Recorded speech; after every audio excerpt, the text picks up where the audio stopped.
Hey everyone, I'm your host, Karina Mustafa, on behalf of Five Star Dynasty, and today I'm so excited to talk to one of their partnered athletes that is set to appear in this year's trading cards pack, the Ivy League Player of the Week, Kaitlyn Chen of Princeton women's basketball. Kaitlyn, it's so great to have you. How are you, and how are you feeling with the Ivy League conference tournament coming up very soon at the time of this recording?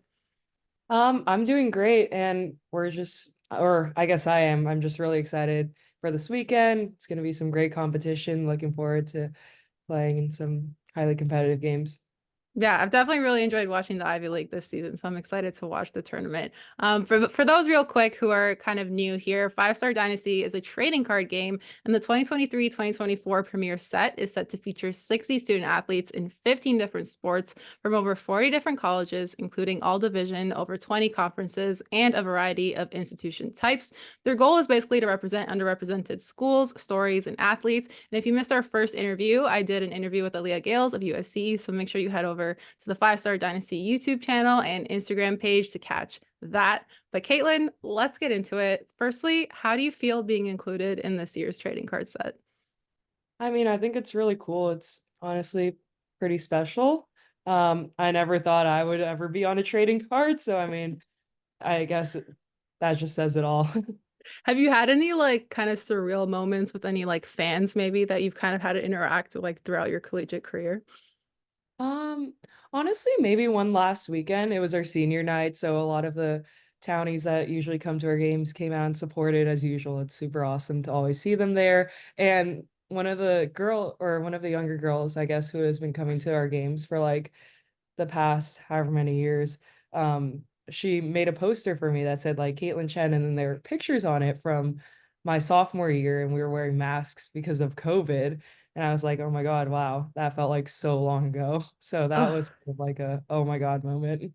oh my God, I feel that. I'm like a senior at university and like I'm just thinking back to my first year where it was like right when the pandemic hit and that honestly feels like ages ago. I almost can't believe that like I'm about to graduate very soon. But yeah, I Oh, totally I it's- it's crazy, right? Like I totally sympathize with you on that. And like speaking of Princeton, you played with them for the entirety of your college career so far. Can you kind of speak to the life of a Princeton student? Like what is it like to be an Ivy student?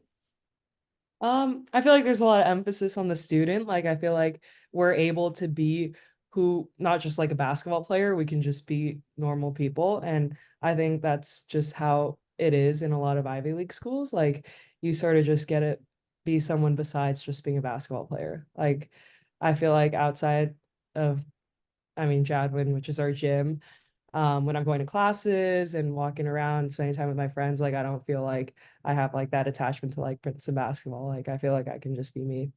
I like that. And like, how important is that academic life for you? And what kind of advice would you give to people who are interested in attending university or college? And like, maybe any special perspective that you have as an Ivy student as well? I mean, I think just being at Princeton has been such a special experience. I feel like the people I've met here have been probably like the best part of the experience. Like you just learn so much from the people around you, and those are like the people who have pushed me the most to like help me grow as a person throughout my 4 years here and like becoming the person that I am today.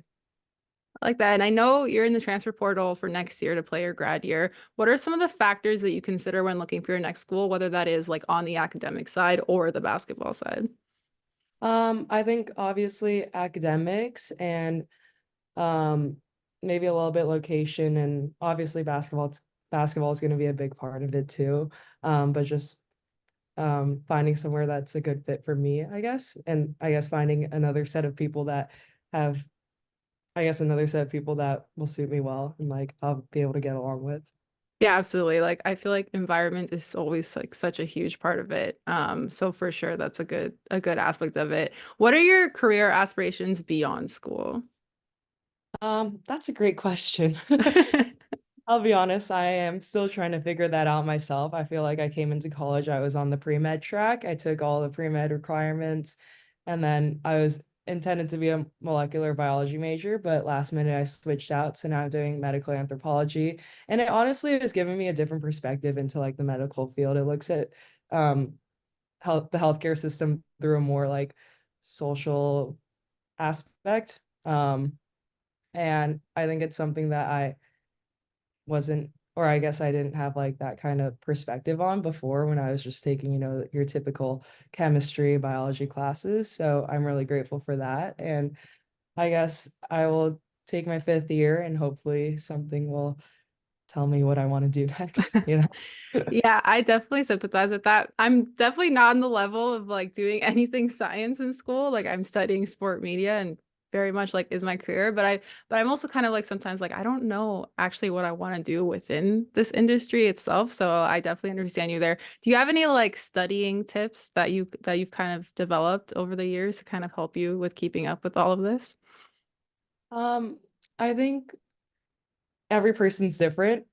I think that like sometimes depending on the class, like studying with friends does help because I feel like seeing them work makes me feel like I need to do the work too. And I guess that sort of takes me back to like what I was saying earlier about like the people I surround myself with, because seeing them like always grinding and like studying makes me feel like I have to too. So that sort of like forces me to get my work done. But also there are some classes where I know like I have to study alone for this, and that's the best way for me to get work done and just sort of like finding a nice library. I honestly personally like libraries that are like really open because I like the sunlight, and being from California, like I miss the sun a lot. So when it is sunny out, I like to take advantage of that, and it just makes me, I guess, more productive.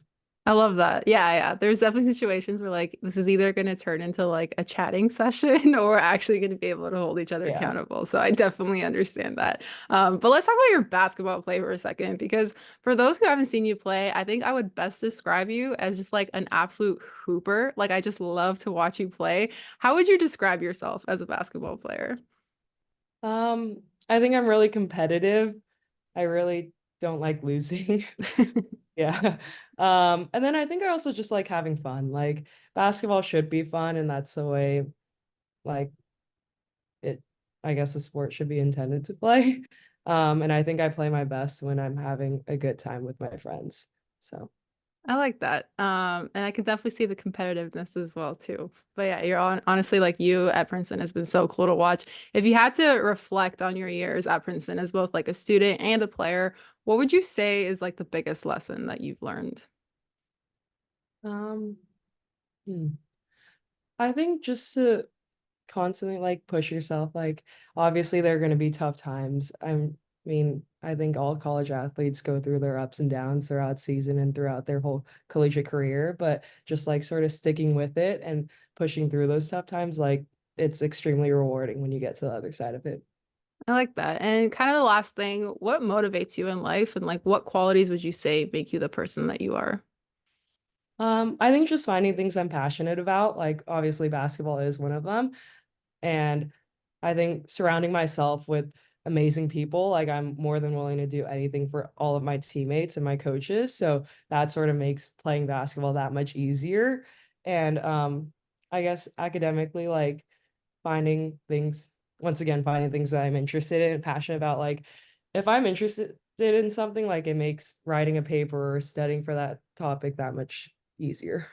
Oh my God, yes, Yeah. absolutely. Totally agree with that.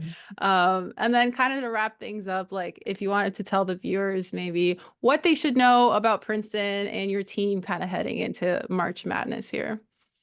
I think we have a really special group. Like, I don't even think we've hit our peak yet, and we can still be so much better and grow so much more within hopefully these next few weeks. So I'm just looking forward to seeing the best version of us. Yeah. Love that.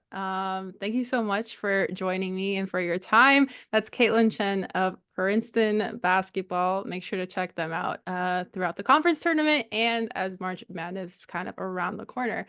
Make sure you head to Five Star Dynasty's YouTube channel, and you can also head to their website to pre-order the 2023-2024 trading pack now, as well as the Instagram at Five Star Dynasty game to catch the clips of this interview when it's out.